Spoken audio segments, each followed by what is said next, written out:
Pemirsa, gara-gara kesal karena kerap ditagih uang hasil penjualan rumah, seorang pria gelap mata menganiaya mantan istrinya hingga tewas. Tak sampai di situ, pelaku juga sempat menghilangkan jejak dengan cara menggunduli dan membuang sejumlah barang berharga milik korban.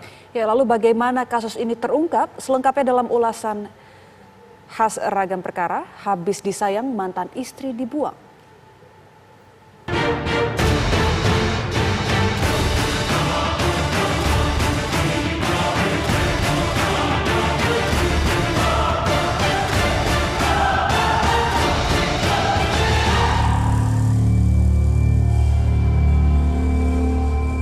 Seorang perempuan di Aceh menjadi korban kekejian mantan suaminya yang menganiayanya hingga tewas. Oleh mantan suaminya itu, jasad korban sempat disembunyikan sebelum akhirnya dibuang ke pinggiran hutan dengan kondisi yang hampir tidak dapat dikenali lagi.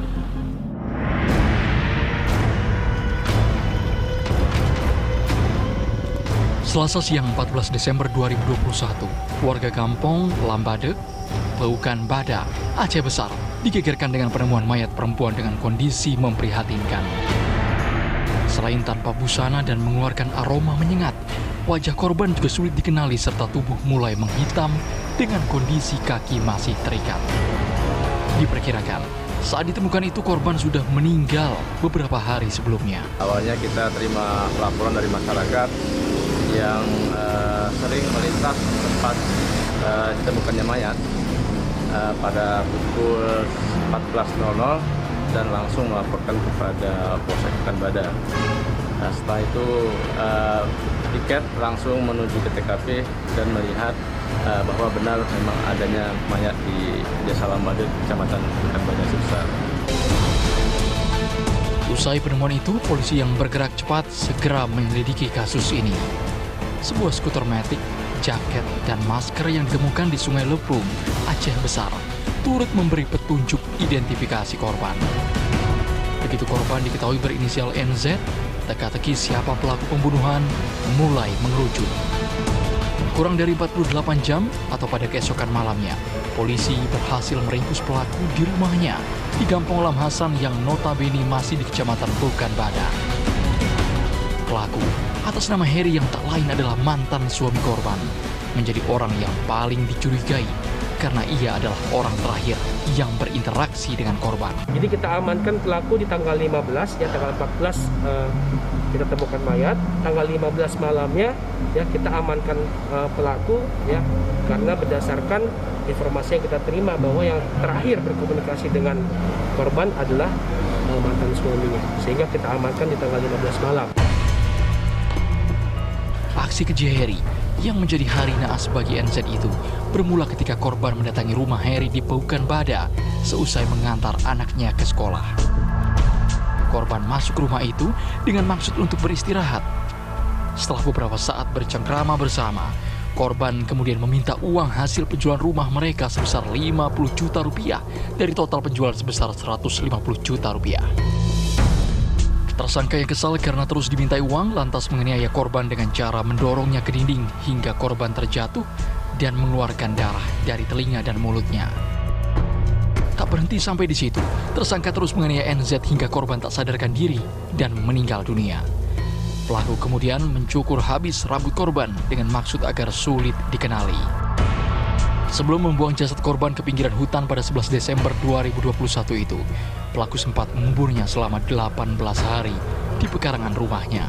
Sebelum dibuang ke Lambade, tadi yang seperti saya sampaikan pada saat kita press release tadi, ya, itu dikuburkan di dalam kamar mandi. Ya, dari tanggal 18 sampai dengan tanggal 5, 18 November sampai dengan tanggal 5 Desember. Ya. Kemudian di tanggal 6-nya digali. Ya, dari tanggal 6 digali, dikeluarkan, dibersihkan, kemudian sampai 5 hari ke depan, sampai dengan tanggal 11 disimpan di dalam kamarnya dengan dibungkus mantel, ya, selimut, kemudian ditaruh lagi kasur, ya, dan hambal yang besar, begitu. Sebelum kejadian ini, diketahui bila antara pelaku dan korban sudah ada bibit-bibit perselisihan hingga akhirnya keduanya bercerai. Meski begitu, keduanya disebut-sebut sering tinggal bersama dan intim layaknya ketika bahtera rumah tangga mereka masih utuh. Sementara di lingkungan tempat tinggalnya, keduanya dikenal cukup tertutup. Kalau saya simak pemberitaan, kronologinya kan relatif biasa ya. Bahkan kemudian antara si pelaku dan korban sudah melakukan hubungan.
Dia kecewa, istrinya beranggapan sama yang pelaku ini berselingkuh dengan yang lain. Kesehariannya dia biasa-biasa saja. Setelah tsunami dia memang dulunya jarang di rumah dia. Jadi sama masyarakat dia kurang berbau juga. Jadi aktivitas dia banyak yang enggak terpantau sama kami masyarakat karena dia kurang bermasyarakat. Sebelumnya dia memang kriminal karena dia mafianya bukan daerah kita, daerah luar dia. Dia pernah tinggal di Surabaya dulunya. Hari-hari ke depan, pelaku akan banyak menghabiskan waktu di balik jeruji besi. Apalagi ancaman hukuman maksimalnya tidaklah ringan, yakni mulai dari 15 tahun hingga hukuman mati.